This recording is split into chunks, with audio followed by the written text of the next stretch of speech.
అందరికీ నమస్కారం. Welcome back to my YouTube channel moral talks. పల్లెటూరులో రామయ్య, అతని భార్య లక్ష్మి, ఇద్దరు కుమారులు శ్రీకాంత్, వినయ్ కలిసి జీవిస్తున్న సామాన్య కుటుంబం. చిన్నదైన ఇల్లు, పరిమిత ఆదాయం, కానీ కుటుంబ సభ్యుల మధ్య ప్రేమ ఎక్కువ. రామయ్య కూలీ పని చేస్తూ ఇంటిని పోషిస్తుంటాడు. శ్రీకాంత్ పెద్ద కుమారుడు, తండ్రికి సహాయం చేస్తూ చిన్న చిన్న పనులు చేస్తాడు. వినయ్ చదువులో తెలివిగా పెద్ద ఉద్యోగం సాధించాలని కలలు కంటున్నాడు. రామయ్య ఆరోగ్యం క్షీణించటంతో పని చేయలేకపోతాడు. కుటుంబం ఆదాయం తగ్గిపోతుంది, అప్పులు పెరిగిపోతాయి. శ్రీకాంత్ మరింత కష్టపడాల్సిన పరిస్థితి. తల్లిదండ్రుల భారం తనపై ఎక్కువవుతున్నా ఆ మాట బయట పెట్టడు శ్రీకాంత్. వినయ్ పెద్ద నగరానికి వెళ్ళి మంచి ఉద్యోగం సంపాదించాలనుకుంటాడు. తల్లి నచ్చచెప్పినా వినడు. ఇంట్లో ఉండి కష్టపడితే ఏం లాభం? పెద్ద ఉద్యోగం సంపాదిస్తే కుటుంబం మారుతుంది అని అంటాడు. శ్రీకాంత్, వినయ్ మధ్య తేడాలు రావటం ప్రారంభమవుతుంది. ఇప్పుడు ఇక్కడే ఉన్న కుటుంబాన్ని ఆదుకోవాలి అని అన్నయ్య అంటాడు. కానీ వినయ్ తన మార్గాన్ని ఎంచుకుంటాడు. వినయ్ ఉద్యోగం కోసం నగరానికి వెళ్తాడు. తల్లిదండ్రులు కన్నీరు పెట్టుకుంటారు. శ్రీకాంత్ ఒంటరిగా కుటుంబ బాధ్యతను మోస్తూ మరింత కష్టపడాల్సిన పరిస్థితి వస్తుంది. వినయ్ నగరానికి వచ్చిన కొత్త జీవితం ప్రారంభించిన తొలినాళ్ళు అతనికి కష్టంగానే అనిపించింది. తాను ఊహించినట్లు ఒక్కసారిగా పెద్ద ఉద్యోగం దొరకలేదు. చిన్న ఉద్యోగంతో మొదలుపెట్టి తినేందుకు సరిపడేంత డబ్బు సంపాదించుకునే పరిస్థితి. కానీ అతనికి నమ్మకం ఉంది, కొన్నాళ్లలో తన స్థితి మారిపోతుందని. ఇక ఇంట్లో పరిస్థితి మాత్రం రోజురోజుకు మరింత క్లిష్టమవుతూ పోతుంది. రామయ్య ఆరోగ్యం క్షీణించి మంచానికే పరిమితమయ్యాడు. ఇంట్లో ఖర్చులు మితిమీరాయి. శ్రీకాంత్ ఎంత కష్టపడినా ఆదాయం సరిపోవటం లేదు.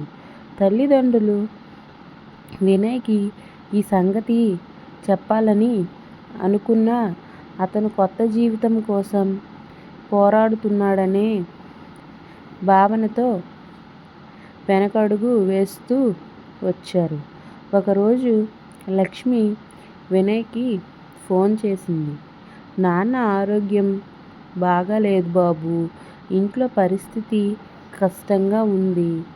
నీ వల్ల అయినంత త్వరగా సహాయం చేస్తే మంచిదని వినయ్కు తల్లడి వేసింది. కానీ నగర జీవితం అలానే ఉంటుంది.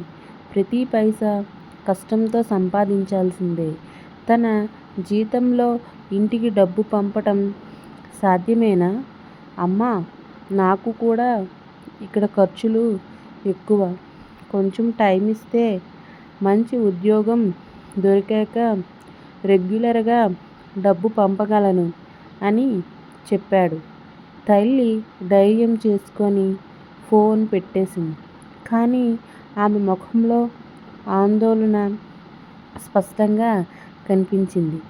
వినయ్ సహాయం చేస్తాడని ఆశిస్తున్నాను, కానీ మన బాబు ఇప్పుడు కొత్త ప్రపంచంలో ఉన్నాడు.